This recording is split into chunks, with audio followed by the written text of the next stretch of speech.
We are going to start with a little bit of a mix zone, CONCACAF final round, FIFA World Cup qualifiers. So Stefan's here for 2 questions, Neil and then Derek, and then we'll bring in the next player. We're looking at Johnny David and Atiba coming afterwards. Neil, would you like to start? Thank you, Richard. Hi, Stefan. Nice to see you. I hope you're well. Congratulations on the win tonight. A very prickly, difficult El Salvador side, but your team found a way to win a game. What were your thoughts about the performance? Hello, everyone. Good night. I mean, this was one of the toughest places I've ever been. Hard grass, hard environment, very hot. The weather was very hot. The fans were noise, a lot of noise everywhere. But I mean, we stuck together.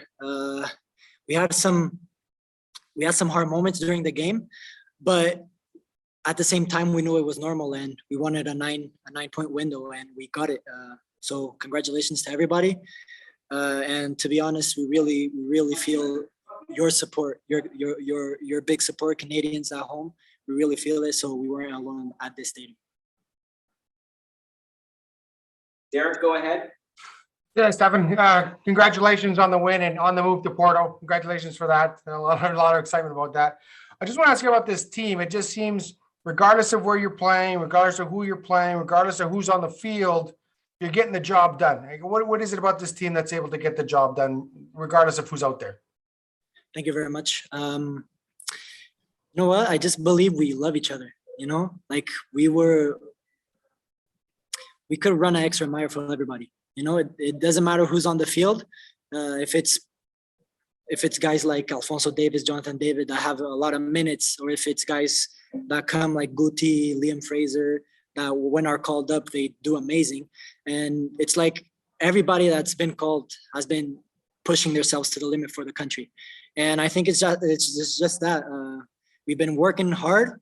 It's been a long ride. It's still not finished, but we're in a good path. So, I mean, as I said before, we play for Canada, but we feel the support of all you guys. So thank you very much for that as well. Thanks for your time. Okay, thank you. Thank you you very guys. much. We'll Take bring in the care. next player. Take care, guys. Thank you. That's excellent. Hey, Atiba, can you hear me? Yeah, I can hear you. Oh, okay, perfect. Sorry about that. Congratulations on the win and on the goal, which leads me to my question, I suppose. What did you know about the goal? It looked quite a bizarre sequence after it kind of went off your back there. Yeah, very bizarre. Didn't know much of it, to be honest. I just, I mean, from what I remember, you know, Kyle made a good effort at getting free of his man, staying on his feet, not going down to the ground. And once he got, you know, in the clear, I just tried to make my run first post, made the run. He played in a good ball, and I think I got a touch, it hit off the post. And then after that, I don't know what happened. It kind of, I think it bounced off my shoulder and found its way in the back of the net somehow. So obviously a very lucky goal, but crossed the line. And yeah, in football, sometimes you need that luck. So it was great for us, and a good result, obviously. And just a quick follow-up, Atiba. I mean, significantly too, you've had 2 really good performances in settings where the national team has traditionally struggled in. How much does it mean to you to not only perform well in those games, but to also get those crucial victories? Yeah, it means a lot. It means a lot. It shows that we can, you know, go up and play in these countries now where we've, yeah, obviously, like you said, we've struggled a lot in these atmospheres, these conditions. It's never been easy for us. So the way that we've done it now, it's really promising from us. And I think from here, we've got that in the back of our minds that we can come up against these teams now and in, you know, the Central American countries and put out good performances. Today, it wasn't always, you know, the nicest football. I think we controlled the game, you know, quite early in the game, and then kind of lost a little bit of the control. But at that point, we didn't give up any chances, really. And then we found a way to get back in the game. Second half, we came out and had a good start and just dominated from there. So these performances are, you know, they're really important for us to know that we can come here and, you know, play some good football and get, you know, good results. Thanks, Atiba. No problem. Thank you. Neil Davidson, please. Thanks, Richard. Congratulations, Atiba, on the win. Thank you. Atiba, behind you, you've got a poster that says "Fear Nothing." That seems to sum up your team these days on this World Cup qualifying journey. Are they fearless? The team is fearless. Yeah. There's nobody that we fear now. We know that we can go up and play against anybody in this region, and that's because we stick together and we know and trust in each other.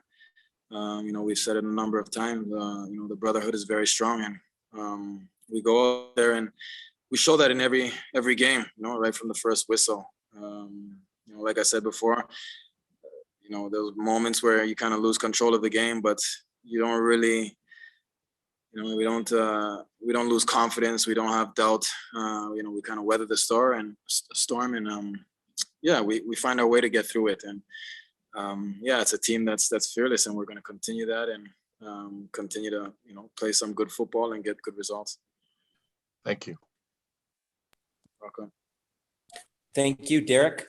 Hi, Atiba. You've obviously been with this program for a very long time, and you've gone through a lot of things with it. I just want to know what playing on this team and accomplishing what this team is accomplishing right now. I know you still got to get there. You're almost there. You still got to get there. But what does it mean to you personally to have gone through all this and then to see this at the other end, to see this through and be this close to a World Cup? Yeah, it means everything. It means everything. This team, this program, we've gone through a lot. We've had a lot of rough times and heartbreaking results. And for it to be going the way that it's going now, as we know we're a fearless team, and we've got a lot of confidence, and we're just expressing ourselves now, and it means a lot. It's just you go into games with different feelings now. The confidence is there. We've got a whole nation that's finally behind us, supporting us, and we feel that, and that really pushes us on. So to see where the team is at right now, like you said, we all know it's not over. We've still got we've got to get the job done, and we all know that as a team. We're going to continue to keep pushing, try to get better and better, and we're going to put this program, this country, in the right place. Thanks, Atiba. Congratulations. Thank you. Thank you very much. Allez-y, Harry. Merci beaucoup, Richard, Jonathan. John Herdman nous avait dit lors de la dernière, à la fin de la dernière fenêtre internationale, que cette fenêtre-là allait être extrêmement compliquée, avec un voyage en Amérique du Sud, puis revenir, enfin, en Amérique centrale, puis revenir au Canada, puis repartir en Amérique centrale. Il avait dit que c'était peut-être la fenêtre la plus difficile. Comment vous avez abordé cette fenêtre-là et êtes-vous satisfait du résultat? 9 points sur 9, c'est quand même inespéré quelque part, non? Ouais, on savait que ça pouvait être une trêve internationale très décisive.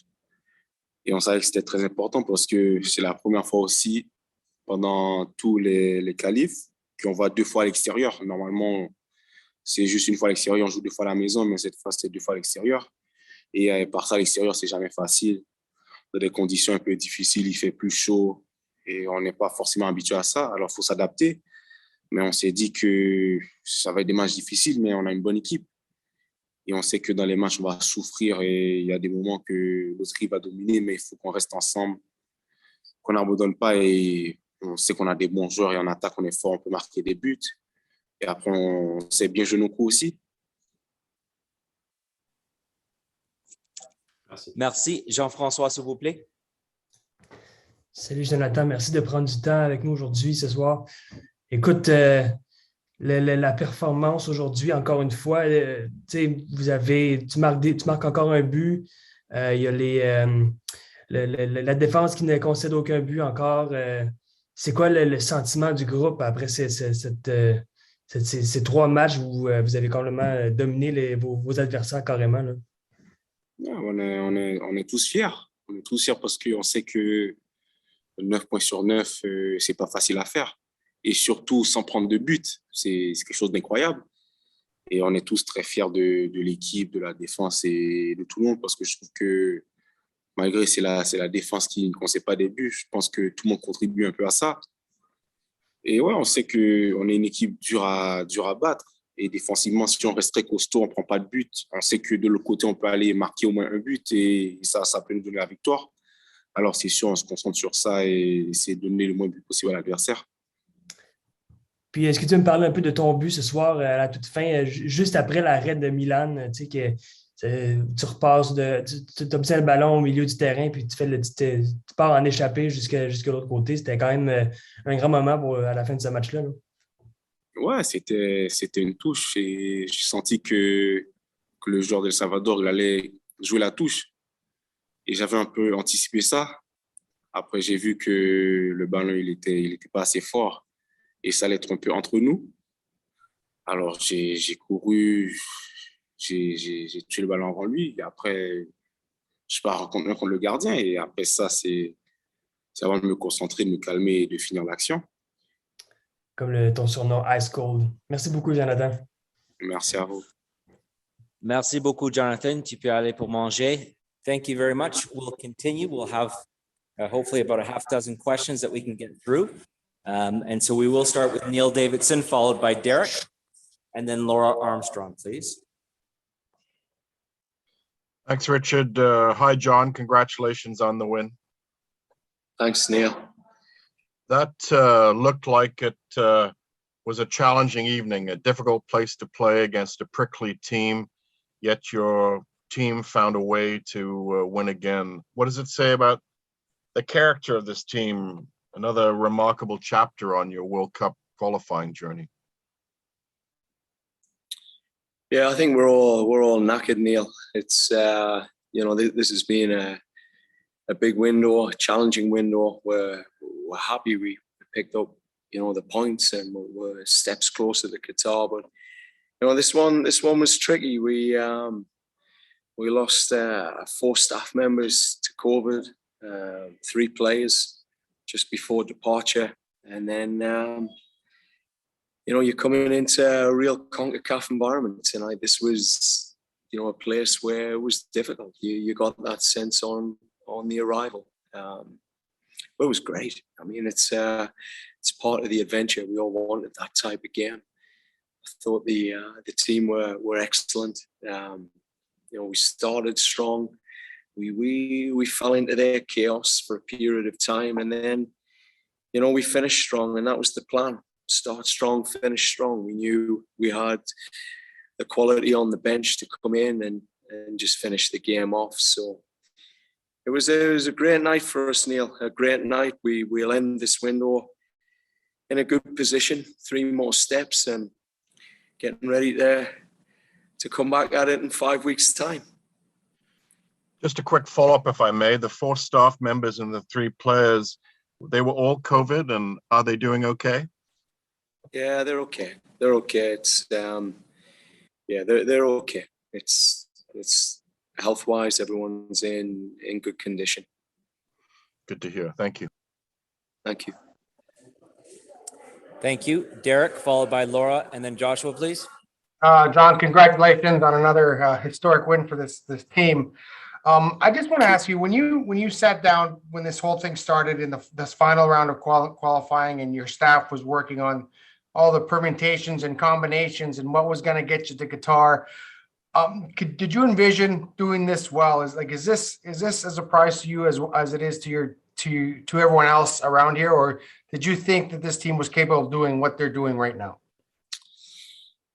We set goals from the outside, Derek. Right from the outset, we set some clear goals. The leadership group, myself, we spent some good time, being clear on what we anticipated on the road, what we anticipated at home. How many points we felt we could leave on the table, and must-win games. Away to Honduras, away to El Salvador were must-win games, and the must-win game at home to the US was the must-win game. So, everything that we've outside of that first game against Honduras, everything's gone to plan. That 1 point against Honduras at home was really the only blemish in the planning so far. You know, we'd anticipated a point in Jamaica, a point in the US, a point in Mexico. And then all those other teams we anticipated road wins, and the boys have executed. They've had that clarity, and the confidence is there. Like there's a real confidence that we're gonna find a way and get the job done. So today was just another step. You have this sense on the sideline as a coach that, you know, like I say, it's gonna happen. We know it's gonna happen. So, you know, we've got to stay humble though. We're not there yet. We're not there yet. And we're not at our target either. You know what this team have set for themselves. We've still got a few more steps we need to take to really take it to where we want to get to. Thanks, John. Congratulations and safe travels. Thank you, Derek. Thank you very much. Laura, followed by Joshua, please. Hey, John. There was a moment there at the end Hello. of the game when Milan and Atiba shared a hug. I mean, we talk a lot about the young players on this team, but what is it like for you to see these guys go through this run? Laura, I mean, to be part of this process, it's an absolute privilege. I mean, if you get the chance to work with an Atiba Hutchinson, he's just pure class. Like he epitomizes everything that I think Canadians stand for, the grit, the class, the quality. And then Milan, he's just all heart. Like there's a yin and a yang there, you know. Atiba's all calm and cool, and Milan's, you know, so much heart and intensity. You know, seeing them together and watching them, you know, guide this team and empowering them to do that. You know, they switch out the armband now and again. They switch out the speeches when we come together. Yeah, just class. And like I say, at times as a leader, you know you got to get out the way and let these guys lead. They have their moments with the group. And I've enjoyed that. I've had the privilege of working with people like Christine Sinclair. You know, those guys are in that class. You know, that level of understanding of what really makes other people tick and just putting other people first. I mean, when Atiba, you know, picked up that mistaken yellow card, the class of the guy, you know, knowing he wasn't going to be part of the US game, just class, and he models the way. When people, you know, some Canadians will say, oh, top three, it's good enough, right? Like you're going to get a berth into Qatar. Why is it important for you to keep going, to push for, you know, even better, best of the best? It's New Canada. This is, you know, when you look around our room, you look around the statements the players made right at the front end. The mission was New Canada. And with that mission, there's a number of goals that sit underneath it. And you're not New Canada unless you really do pioneer in this period of time. So, I mean, for us, you know, internally, we've got some really clear goals that we're laser focused on. And we're on track. We're on track to really set ourselves up as New Canada. And as the players said, put the world on notice. Thanks, John. Thank you. Thank you, Joshua Cloak, and then John Molinaro for CBC, please. Hey, John, you mentioned something there that was really interesting. You talked about how this team hasn't hit their target yet. On the outside, I think we just assume qualifying for the World Cup is the target. Do you have targets that we aren't aware of, perhaps loftier ambitions for this team? Absolutely. Absolutely. That was the reality right at the beginning here. We presented the players with a newspaper front page who, you know, they kindly, one of the leading newspapers in Canada, kindly crafted a beautiful front page spread of what the newspaper said on March 31st. And everything in that front page is everything we're chasing, everything we're going after. And everything on that front page was everything that, you know, this leadership group had said that this qualifying campaign had to be. And that's where they're at, like mentally, you know, when you look at them and this is an environment, the US, where to take 3 points. Panama got beat here. Jamaica got beat here. This is a tough place to come, but I've said this all along. These guys are fighting for something way beyond just a 3-point game and qualification for Qatar, and we have been since I took over the team. There's been a real clarity. It took time for the players to really burn it into their minds, and I think connect around that shared purpose, and it's there now. It's so clear. As I say at times as a coach, it's going to happen. You just know. All 3 games in this window featured kind of different kind of wins. A grinding win tonight, a dominant one against Honduras. Just thinking about the window as a whole, what did you learn about your team that you didn't know before? Well, we're deep. Every man stepped up. I mean, when I look at the Honduras win, going there, I thought we controlled that game. It was under control. I think, the US match, qualitatively, I think they had a qualitative advantage in that game. But we learned some big lessons from our performance down in Orlando. I remember coming off that game and we were 68% possession. I felt we dominated them, with the ball and had better pitch control. But we lost the game 4-1, and I remember scratching my head saying, "What is this?" And we've learned those lessons coming into those matches, that you have to adapt, and the first goal in games almost gives you control of the chessboard.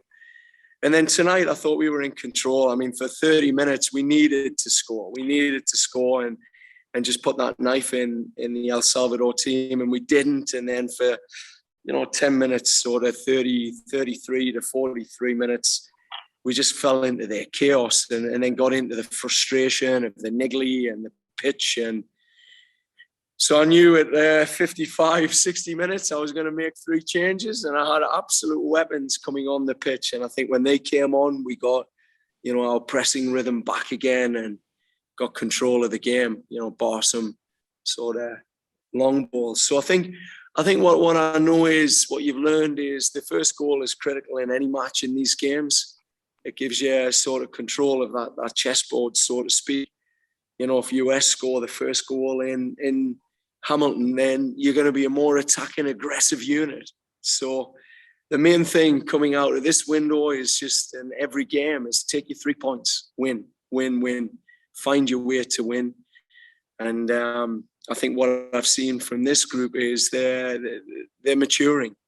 We had some moments tonight where I think we could still grow. There's no doubt. But like I say, I could do this. I could just keep doing this every week. I think the lads could as well. We just wish we could have a week off, recover 2 weeks, and get back at it and play another 3 matches for the fans.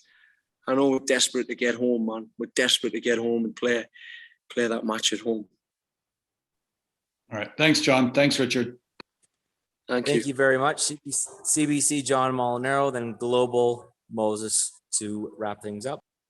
Hey, John, congratulations on the win. The players are going to go off and be with their clubs for the next 6 weeks. I'm just curious. I mean, what does the next month and a half look like for you? And maybe you can talk about what are some of the challenges, if any, that you have to face with, dealing with such a lengthy, hiatus.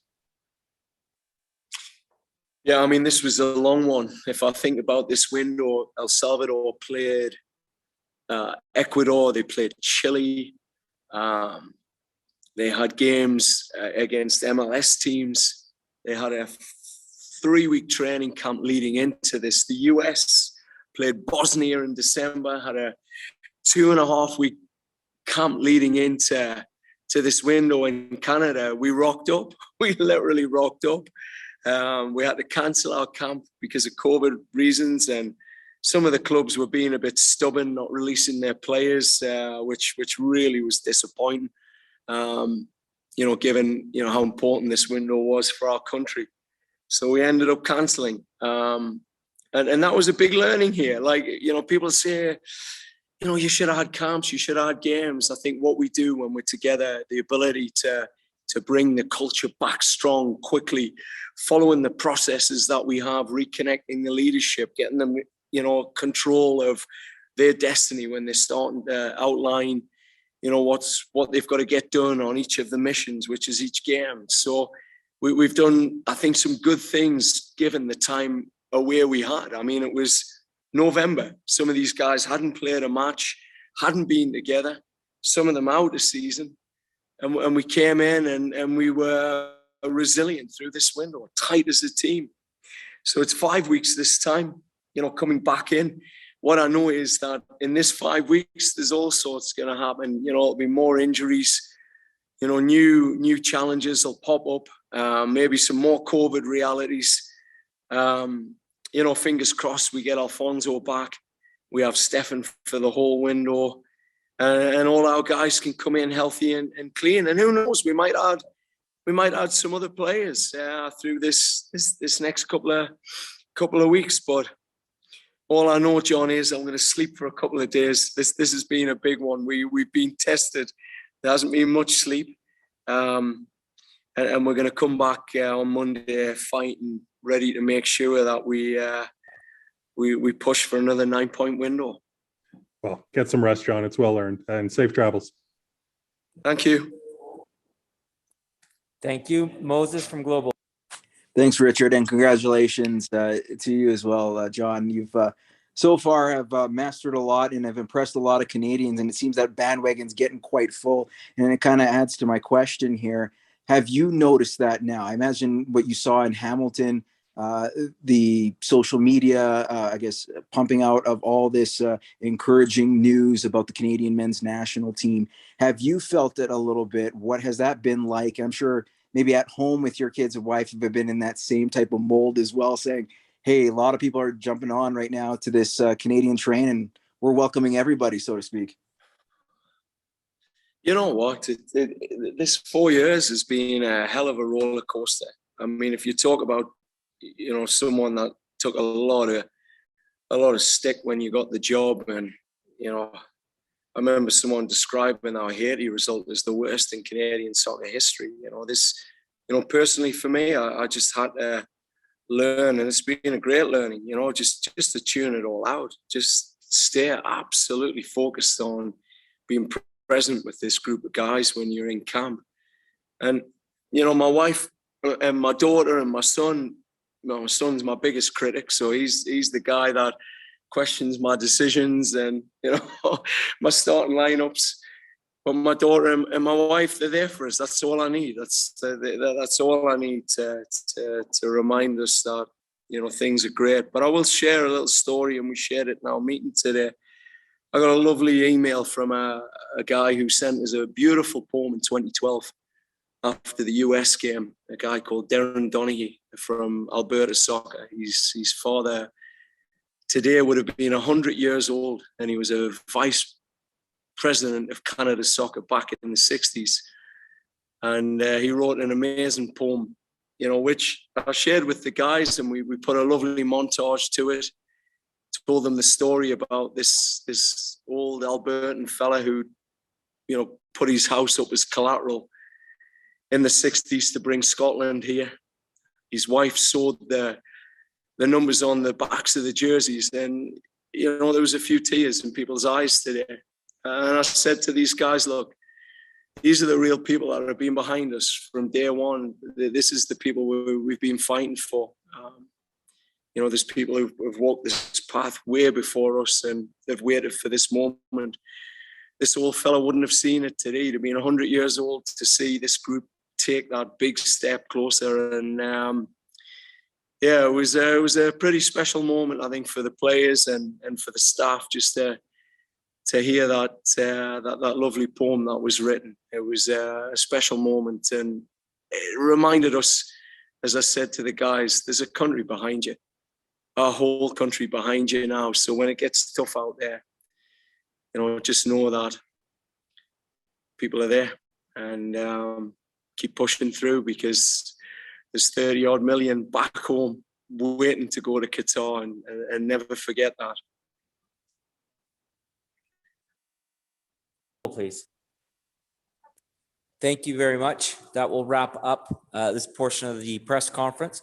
We're still holding for one more player en français. John, thank you very much. Thanks, Richard. Thanks, everyone. Thank you, everyone, for your time this very late evening.